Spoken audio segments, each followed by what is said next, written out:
Hello everyone, I am Neha and welcome back to my channel. In this video, we will talk about Rational Emotive Behavioral Therapy, जिसको हम REBT के नाम से भी जानते हैं। तो बेसिकली REBT को या रैशनल इमोटिव बिहेवियर थेरेपी को एल्बर्ट एलिस ने डेवलप किया था 1950s में। इनका कहना था कि किसी भी एक्टिवेटिंग इवेंट्स, किसी भी सिचुएशन में हमारे दो तरीके के बिहेवियर या बिलीव्स क्रिएट होते हैं। एक होता है रैशनल और सेकंड होता है इररेशनल। सो इररेशनल और रैशनल बिहेवियर ही हमारे इमोशंस को और बिहेवियर को डेवलप करने में रिस्पॉन्सिबल होते हैं।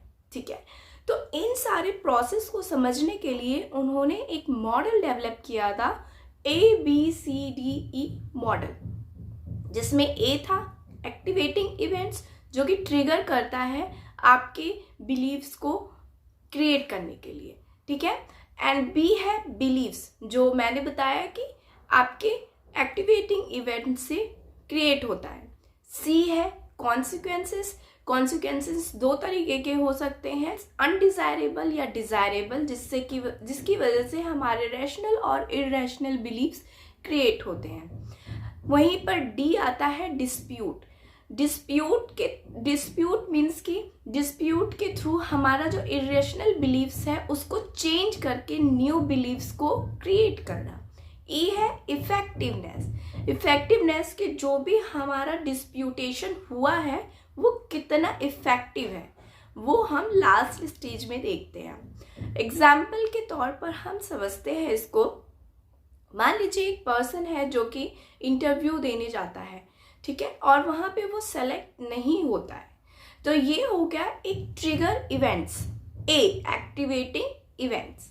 सो बी में क्या होगा कि रैशनल और इररेशनल दो तरीके के बिहेवियर बनेंगे। इररेशनल में होगा कि मैं कभी भी कोई इंटरव्यू क्रैक नहीं कर सकता, मैं कभी भी किसी इंटरव्यू में अच्छी परफॉर्मेंस नहीं करता हूँ, एक इररेशनल बिलीफ ये क्रिएट होगा। वहीं पर जो रैशनल बिलीफ होगा कि मुझे इंटरव्यू में रिजेक्ट होना पसंद नहीं है, मैं और ट्राई करूँगा और बेटर तरीके से प्रिपरेशन करूँगा। ठीक है, तो ये हो गया बिलीव्स। तो जो भी बिलीव्स की अभी हमने बात की, उन बिलीव्स से कॉन्सिक्वेंसेस क्या होंगे, बिहेवियर किस टाइप का डेवलप होगा, तो हम अभी बात करेंगे सी मीन्स कॉन्सिक्वेंसेस। तो जो बिहेवियर डेवलप होगा उसमें रैशनल बिहेवियर होगा कि continue searching for the job. ठीक है, इरिटेशन होगी, फ्रस्ट्रेशन होगा, बट फिर भी keep trying in irrational behaviour. But वहीं पर इररेशनल बिहेवियर में refuse to go for the job interview, उसकी वजह से एंग्जाइटी, डिप्रेशन, वर्थलेस फीलिंग जैसे इमोशंस क्या हो जाएंगे, क्रिएट हो जाएंगे।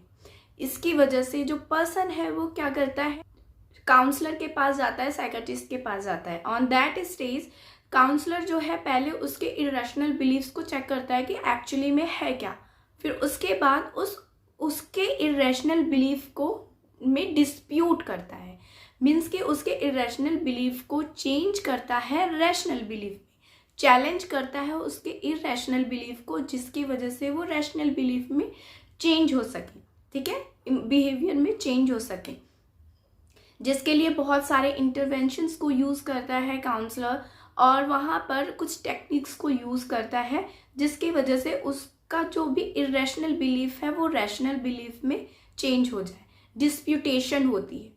अब जो भी इंटरवेंशन और टेक्निक्स यूज़ की गई है, अब लास्ट स्टेज पर हम ये चेक करते हैं E for effect of intervention या इफेक्टिवनेस, कि जो भी हमने टेक्निक्स यूज़ की है, जो भी हमने इंटरवेंशंस यूज़ किए हैं, वो इफ़ेक्टिव है क्या, वो इंटरवेंशन और टेक्निक्स उस पर्सन के इरेशनल बिलीफ को चेंज करके, उसके इरेशनल बिलीफ, इमोशंस, बिहेवियर को चेंज करके रैशनल बिलीफ, बिहेवियर में, इमोशंस में चेंज किया है या नहीं।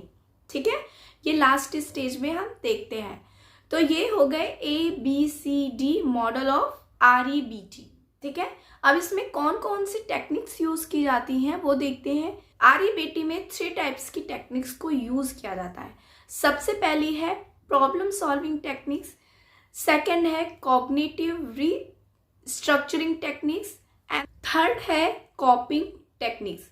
तो जो फर्स्ट है प्रॉब्लम सॉल्विंग टेक्निक्स, उसमें उस पर्सन के सोशल स्किल्स को डेवलप किया जाता है, डिसीजन मेकिंग स्किल्स को डेवलप किया जाता है, कॉन्फ्लिक्ट रिजोल्यूशन स्किल्स को डेवलप किया जाता है, असर्टिवनेस को डेवलप किया जाता है, प्रॉब्लम सॉल्विंग स्किल्स को डेवलप किया जाता है। वहीं पर जो कॉग्निटिव रिस्ट्रक्चरिंग टेक्निक्स है, उसमें उसकी आयरनी एंड ह्यूमर को डेवलप किया जाता है, उसके जो इमेजिनरी है, जो भी उसके थॉट्स जो इमेजिन कर रहा है इरेशनल बिलीव्स को, उसको रीफ्रेमिंग की जाती है, उसके इरेशनल बिलीव्स को डिस्प्यूट किया जाता है, उसमें डिस्प्यूटेशन की वजह से उसके न्यू बिहेवियर, इमोशंस या फीलिंग क्या होते हैं, डेवलप होते हैं।